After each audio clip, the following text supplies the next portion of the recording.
नमस्कार प्रिय विद्यार्थियों, वीके नॉलेज इलेक्ट्रिकल में आप सभी का स्वागत है। राजस्थान विद्युत विभाग में टेक्नीशियन के फॉर्म ऑनलाइन एप्लीकेशन अप्लाई हो रहे हैं, लेकिन बहुत सारे बच्चे उत्पादन निगम में भर्ती को लेकर अभी भी कन्फ्यूजन में हैं। या तो आप नए हैं या फिर आप अपने आप को ज़्यादा उलझा रहे हैं, मुझे ऐसा लगता है। खैर, फिर भी पॉइंट टू पॉइंट बात करेंगे। आप कंप्लीट वीडियो जो है वो लास्ट तक जरूर देखिएगा। चैनल से पहली बार जुड़े हैं तो सब्सक्राइब कर लीजिए। हम इसी तरह का अपडेट कंटेंट और न्यूज़ नोटिफिकेशन इस चैनल पर आपको प्रोवाइड करवाते हैं। सवाल जो भर्ती को लेकर बड़े क्वेश्चन आ रहे हैं वो ये है कि कौन से ग्रुप में किसके कितने क्वेश्चन आएंगे। कुछ ग्रुप तो ऐसे हैं जिनमें दो ऐसी ट्रेड को मिला दिया जहां आपस में उनका कोई कॉम्बिनेशन ही नहीं है। फिटर और वेल्डर वैसे दोनों मैकेनिकल की ट्रेड है, लेकिन अगर थ्योरेटिकल बात करें तो दोनों डिफरेंट है। कंप्यूटर और इलेक्ट्रॉनिक्स वैसे तो दोनों कुछ हद तक ठीक है डिजिटल सिस्टम और इलेक्ट्रॉनिक्स के मामले में, लेकिन वैसे दोनों की थ्योरी अगर देखेंगे तो बहुत अलग होता है, क्योंकि इलेक्ट्रॉनिक्स में इलेक्ट्रिकल पूरा आता है। जो बच्चे इलेक्ट्रॉनिक्स पढ़ते हैं उनको पता होगा, उनके DC motor, generator, magnet, cell, battery, DC theory ये सब है, लेकिन कोपा वालों के ये चैप्टर नहीं होते हैं। तो अगर क्वेश्चन वहाँ से उठा लिए जाते हैं तो कोपा वालों के लिए समस्या हो जाती है।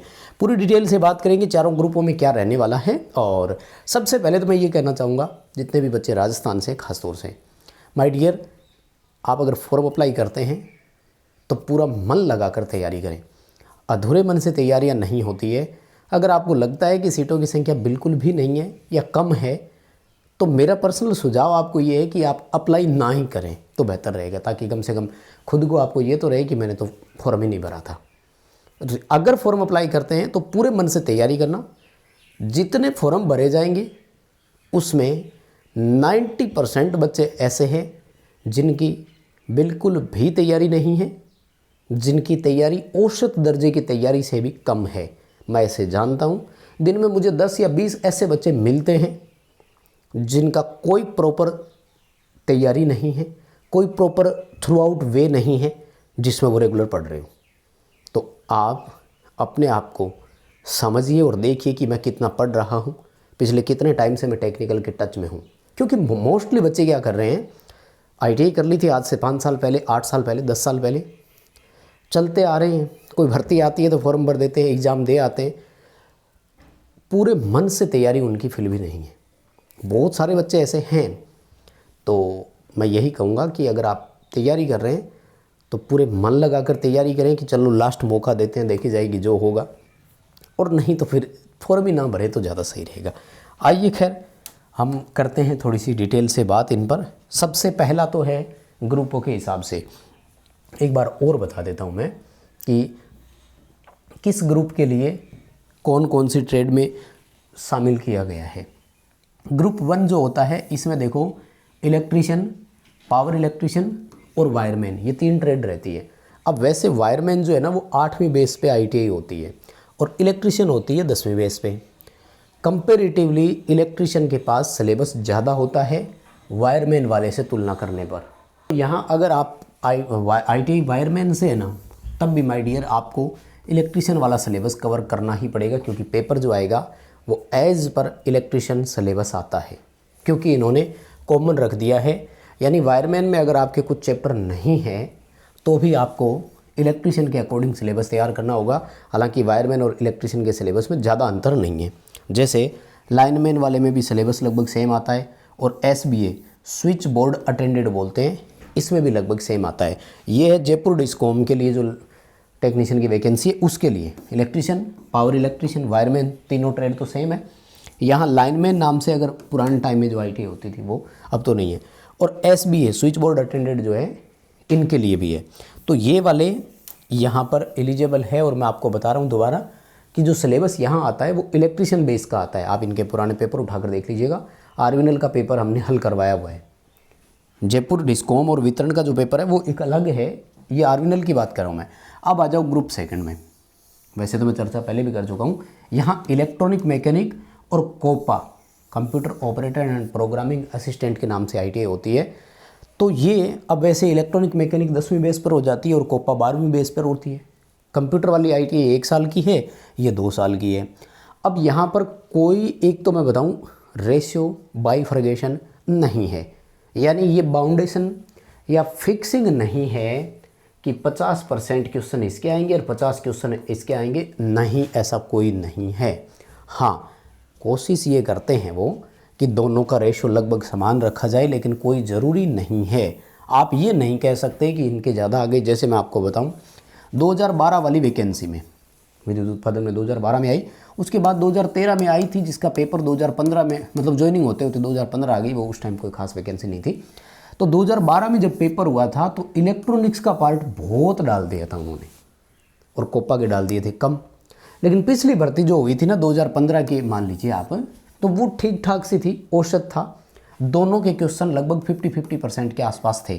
अच्छा, आपके कुछ सिलेबस कॉमन भी बैठ जाता है, जैसे नंबर सिस्टम, बाइनरी, वो वाला जो है ना वो कंप्यूटर में भी आ जाता है और इलेक्ट्रॉनिक्स में भी आ जाता है। तो वहाँ से क्वेश्चन ज़्यादा उठाए जाने की संभावना रहेगी, क्योंकि देखो जिसको पेपर बनाने के लिए कहा जाएगा ना, तो वो कोशिश तो करेगा कि दोनों का थोड़ा मिलान कर लूँ, कोई टॉपिक या सिलेबस सेम है क्या। तो जैसे नंबर सिस्टम वाला हो गया, हम लोग इसे डिजिटल इलेक्ट्रॉनिक्स बोलते हैं, है ना। तो ये डिजिटल इलेक्ट्रॉनिक्स वाला जो है ना वो पार्ट सेम ही रहेगा और इसमें से क्वेश्चंस की संभावना रहती है। अब वैसे इलेक्ट्रॉनिक मैकेनिक में तो बहुत बड़ा इलेक्ट्रॉनिक्स मैकेनिक है खुद ही अपने आप में। तो अगर आपने कंप्यूटर से ITI की है तो कोपा तो आपका कवर है ही। मेरा सुझाव ये है कि आप थोड़ा इलेक्ट्रॉनिक्स की तरफ भी ध्यान दें, खास तौर से डायोड, ट्रांजिस्टर, ये चीज़ें ज़रूर पढ़ें, रेक्टिफायर, इनमें से क्वेश्चंस ज़्यादा आते हैं। और वैसे तो देखो इलेक्ट्रॉनिक्स भी अपने आप में एक तरह से अनलिमिटेड जैसा ही है, क्योंकि इलेक्ट्रॉनिक्स में इलेक्ट्रिकल भी शामिल होता है। RLC, LCR सर्किट, वो सब इलेक्ट्रॉनिक्स में है जो AC में पढ़ते हैं। पावर फैक्टर इलेक्ट्रॉनिक्स में है, और DC motor generator, magnet, cell, battery, ये वाले चैप्टर भी है। बेसिक इलेक्ट्रिसिटी, ये वाला भी इलेक्ट्रॉनिक्स में है। इसलिए थोड़ा सा ग्रुप सेकंड के लिए बड़ा सिलेबस रहने वाला है ना। अब की बार देखो एग्ज़ाम भी IBPS करवा रहा है। पिछली बार तो वो अपनी कंपनी थी, क्या नाम है उसका, क्या बोलते हैं उसको, सतवत, है ना, सतवत नाम की जो कंपनी है वो थी, जबकि अब की बार जो है वो IBPS करवा रहा है। और आर्विनल इसका एक तरह से वो हेड है, इसलिए एग्ज़ाम भी जल्दी होने की संभावना है। प्री एग्ज़ाम जो है मेरा मानना है कि आपका मई या तो लास्ट में हो सकता है, होगा तो, या फिर जून में हो सकता है, क्योंकि 2 एग्ज़ाम है तो भर्ती प्रक्रिया थोड़ी लंबी चल सकती है। इसलिए आप मानकर चलें कि एक बार मई जून तक आपका प्री एग्ज़ाम जो है वो हो सकता है। और IBPS करवा रहा है तो एग्ज़ाम का लेवल भी थोड़ा अपसाइड ही रहेगा, ये भी ध्यान रखना है। अब आ जाओ माय डियर ग्रुप थर्ड। देखो भाई, यहाँ तो बच्चे ही नहीं मिलते, आपस में आपका ही कंपटीशन है थोड़ा बहुत एक दूसरे के साथ। इसलिए इस सब्जेक्ट मतलब ग्रुप में अगर आप अप्लाई कर रहे हैं ना, थोड़ी सी एक्स्ट्रा मेहनत कर लो। श्योर सिलेक्शन है, इसकी तो सीटें खाली रह जाती है। बॉयलर अटेंडेंट, स्टीम टरबाइन कम ऑक्सिलरी प्लांट ऑपरेटर, तो ये दोनों जो है एक जैसे ही लगभग होते हैं। और ग्रुप 4 में वेल्डर और फिटर है, तो यहाँ पर भी फिटर वेल्डर के क्वेश्चन है लगभग बराबर जैसे ही आते हैं। फिर भी अगर आप फिटर से हैं तो वेल्डर को थोड़ा अच्छे से पढ़ें, क्योंकि वेल्डर 1 साल की ITI है, फिटर 2 साल की है। तो फिटर वाला बच्चा वेल्डर वाले के सिलेबस को लगभग कवर कर लेगा, क्योंकि फिटर में इतना वेल्डिंग तो पढ़ाया भी जाता है, ठीक है। लेकिन वेल्डर वालों के लिए फिटर वाली थ्योरी कंप्लीट करना आसान नहीं होगा। इसलिए अगर आप वेल्डर से अप्लाई कर रहे हैं तो फिर आप फिटर थ्योरी की तरफ ज़्यादा ध्यान दें, क्योंकि वेल्डर थ्योरी आपकी हो सकता है कि कवर हो, पहले आपने थोड़ा बहुत पढ़ा हो। वेल्डर वालों के लिए इससे बेस्ट ऑप्शन कभी आएगा नहीं, ये ध्यान रखना। आर्विनल में टेक्नीशियन की नौकरी वेल्डर 1 साल की ITI होती है, इसलिए अगर वेल्डर से होना तो बहुत अच्छा चांस है आपके पास, मेहनत कीजिए। कुल मिलाकर के इतना ही बोलना चाह रहा हूँ कि ये 4 ग्रुप है, जितनी भी ट्रेड दी हुई है इनमें किसी का कोई फिक्स नहीं है, इसलिए आप अपनी ट्रेड के साथ दूसरी ट्रेड पर भी ध्यान दें। ग्रुप फर्स्ट वाले सबसे ज़्यादा फायदे में रहते हैं यहाँ, क्योंकि इलेक्ट्रीशियन और वायरमैन का सिलेबस दोनों का लगभग सेम ही होता है, कोई फ़र्क है ही नहीं। यहाँ तो बहुत फ़र्क है कोपा और इलेक्ट्रॉनिक्स में, फिटर और वेल्डर में। खैर इतना ही था, वीडियो को लाइक ज़रूर करेंगे और चैनल को भी सब्सक्राइब कर लीजिएगा। बहुत धन्यवाद।